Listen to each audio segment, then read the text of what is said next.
साथियों, आगे हम मेडिसिन में अध्ययन करते हैं राउंड वर्म्स का। इनको हम गोलकृमि कहते हैं। ये राउंड वर्म्स कहलाते हैं। इनको एस्के हेलमिंथेस ग्रुप के अंदर भी बांटा गया है। सबसे पहले हम देखते हैं एस्केरियसिस। एस्केरियसिस किससे होता है? वो होता है एस्केरिस स्पीसीज से।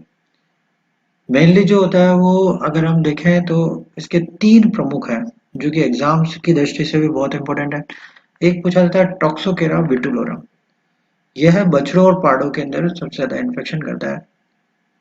दूसरा हम देखिए पार एस्केरिस इकोरम, ये घोड़ों के अंदर कहता है। साथियों, एग्जाम में आप ध्यान रखें ये इकोरम नहीं दिया हुआ रहता है, केवल वो लिखते हैं पार एस्केरिस और फिर वो पूछते हैं कि ये किससे होता है, किस में पाया जाता है। इसलिए आप इसको पूरा याद करने की कोशिश करें, क्योंकि इकोरम से तो हम समझ जाते हैं कि ये घोड़े के अंदर होता है, लेकिन आप पूरा याद रखें। इसी तरह से एस्केरिस सुअम, ये सुअर के अंदर करता है। बहुत बार प्रश्नों में पूछा गया है टॉक्सोकेरा विटुलोरम ये किन के अंदर पाया जाता है, तो बछड़ों और पाड़ों के अंदर पाया जाने वाला यह गोलकृमि है। इसके अलावा हम देखते हैं कि बहुत बार इनके फेमस नेम पूछे जाते हैं कि ये बीमारी जो करते हैं उनके क्या फेमस नेम है, या इन वर्म का क्या फेमस नेम है। तो उसकी मैंने यहाँ पे एक लिस्ट बना दी है। साथियों, इसको बार बार आप अध्ययन करेंगे तो थोड़ा बहुत आपको याद रह जाने की। वैसे मैं आपको समझाने की पूरी कोशिश करता हूँ, लेकिन इनको रटना भी पड़ेगा। सबसे पहले हम देखो ईसोफेगोस्टोमम। ईसोफेगोस्टोमम जो होता है, यह जो पाया जाता है, ये मेनली रूमन के अंदर मिलता है। इसोफेगस से इसमें कंफ्यूज होने की बात नहीं है। इसको हम नोडुलर वर्म कहते हैं, क्योंकि ये क्या करता है, जो रूमन है उसके ऊपर नोड्यूल्स के रूप में पाया जाता है, नोड्यूल्स बना देता है। ये बहुत छोटे होते हैं और छोटी छोटी सी नोड्यूल्स मिल जाती है, इसलिए इसको हम नोडुलर वर्म कहते हैं। अगला हम देखते हैं हिमोंकस।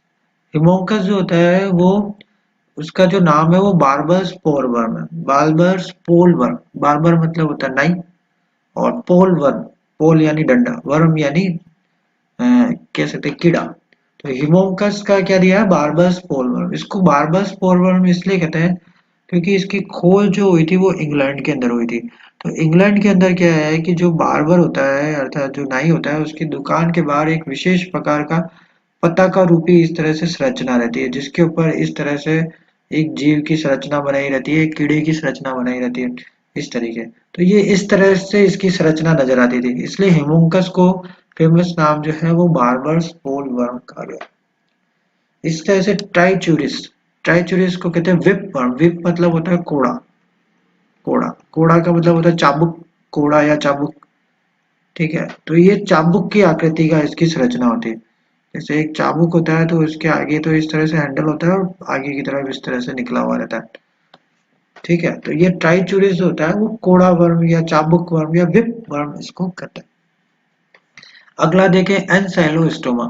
एनसाइलोस्टोमा जो होता है वो चूना करना का काम करता है छोटे बच्चों के अंदर, और ये हुक वर्म की तरह रहता है, क्योंकि इसकी संरचना एक हुक की तरह होती है, कोमा शेप्ड एक हुक की तरह इसकी संरचना होती है। ये कोमा शेप्ड रहता है और हुक की तरह इसकी संरचना होती है, इसलिए इसको हुक वर्म कहते हैं। अगला है डायरोफाइलेरिया। डायरोफाइलेरिया इवेंटस हर्टवर्म कहलाता है, और स्पेशल है ये डॉग के अंदर पाया जाने वाला हर्टवर्म है, ये डायरोफाइलेरिया इवेंटस कहलाता है। फिर जैसे ही आपको थेलेजिया नाम याद है, तो थेलेजिया के लिए याद रखें ये आई वर्म होता है, और आंखों के अंदर जो है बहुत सारे जानवरों के अंदर हो जाता है। तो आंखों के अंदर क्या, आंखें सफेद पड़ जाती है, और इस तरह से घोड़ों के अंदर मुख्यतः मिलता है, उनके अंदर इस तरह से एक वर्म चलता हुआ नजर आता है। तो ये थेलेजिया जो होता है वो आई वर्म होता है। आइवरमेक्टिन का इंजेक्शन इसके अंदर लगाया था, बहुत बार ऑपरेशन भी किया जाता है थेलेजिया के लिए। अगला हम देखिए डायोक्टोफाइमा, और पूरा है डायोक्टोफाइमा रिनेल। रिनेल बहुत बार दिया हुआ नहीं रहता, क्योंकि रिनेल से तो हम समझ जाते हैं कि ये किडनी वर्म है। एग्जाम में आता है डायोक्टोफाइमा का फेमस नेम है, तो यह है किडनी वर्म कहलाता है, क्योंकि ये वृक्क के अंदर पाया जाता है। अगला देखिए डिक्टियोकोलस। डिक्टियोकोलस जो होता है वो वर्मिनस निमोनिया करता है, एक निमोनिया का विशेष प्रकार है वर्मिनस निमोनिया, इसलिए इसे लंग वर्मी कहते हैं, क्योंकि ये फेफड़ों में नुकसान पहुंचाता है। विशेष प्रकार से ये फेफड़ों के अंदर पाया जाता है।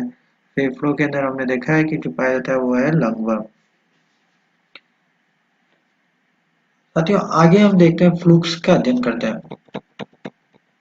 फ्लूक जो होते हैं वो ट्रिमेटोड्स होते हैं, और फ्लूक जो होते हैं उनके अंदर हम देखें तो सबसे पहले लिवर फ्लूक। लिवर फ्लूक्स जो होते हैं उनके अंदर अगर जो इसका कारक है वो है फेशियोला हिपेटिका। हिपेटिका वर्ड से ही हम समझ जाते हैं कि ये लीवर में होता है, क्योंकि हिपेटोसाइट्स लीवर की कोशिकाओं को कहते हैं। और इसके वाहक कौन होते हैं? तो घोंघा इसका वाहक होता है, जिसे हम एप्पल स्नेल भी कहते हैं। एक घोंघा जो होता है वो एप्पल की तरह जो नजर आते हैं, एप्पल स्नेल की तरह नजर आते हैं, उसमें इस तरह से पाया जाता है। एप्पल स्नेल की तरह कहलाते हैं, इस तरह से उनका जीव बाहर निकला होता है एप्पल स्नेल। घोंघा जो होता है वो यकृतकृमि को खाता है और अपने शरीर के अंदर उसकी एक प्रजनन अवस्था इंटरमीडिएट होस्ट रहता है। अब क्या क्या ये लक्षण करता है, तो बहुत तीनों इंपॉर्टेंट लक्षण है। एक तो बोतल जा गले में सूजन, जिस जानवर के अंदर लिवर इन्फेक्शन होता है तो उसके अंदर पानी भर जाता है। तो उसके अंदर अगर देखें भेड़ बकरियों में मुख्यतः होता है, तो उसके अंदर बकरियों का जो ये गला वाला हिस्सा है इसके अंदर सूजन आ जाती है, उनके गले सूज जाते हैं। लीवर में सिरोसिस मिलता है और सबसे इम्पोर्टेंट है कि जो उनकी फीसेस निकलती है वो ब्लैक कलर की निकलती है, काली कलर की जो है उनकी फीसेस निकलती है, काली दस्त लगती है। तो ये तीनों इसके प्रमुख इम्पोर्टेंट लक्षण है। आगे हम देखें तो है पैर एम्फिस्टोम। तो पार एम्फिस्टोम जो होता है, पैरा एम्फिस्टोम इसको बोलते हैं, ये स्टोमक वर्म होता है। तो स्टोमक के अंदर पाया जाने वाला एक प्रकार का फ्लूक है। स्टोमक से यहाँ अपन रूमन भी समझ सकते हैं, इसलिए रूमन फ्लूक भी कहा जाता है। और स्टोमक में पाया जाता है, बिल्कुल ट्रांसपेरेंट दिखने वाले ये फ्लूक होते हैं। और बहुत सारी मात्रा के अंदर जब बहुत बार पोस्टमार्टम किया जाता है तो रूमन के अंदर हम देखते हैं तो चिपके हुए मिलते हैं पार एम्फिस्टोम। अगला हम देखें सिस्टोसोमियासिस। सिस्टोसोमियासिस बहुत इंपॉर्टेंट है, बार बार सिस्टोसोमिया के प्रश्न पूछे जाते हैं। सिस्टोसोमा नेजलिस करके जो है इसका फेमस जो नाम है वो नेजल ग्रेनुलोमा बीमारी होती है, और सिस्टोसोमा नेजलिस जो है इस बीमारी को करता है। होता क्या है, इस बीमारी में नाक में से खून आता है और नेजल ग्रेनुलोमा आता है, नाक के अंदर की तरफ विशेष प्रकार की एक गिठान बन जाती है, जो कि नेजल ग्रेनुलोमा का कारण होती है। और बहुत बार प्रश्न पूछा गया है कि सिस्टोसोमियासिस का क्या इलाज है, तो अपन ने देखा भी था टार्टर एमेटिक जो है वो सिस्टोसोमा के इलाज के अंदर हम काम में लेते हैं। वो हमने फार्माकोलॉजी में इसका अध्ययन भी किया था।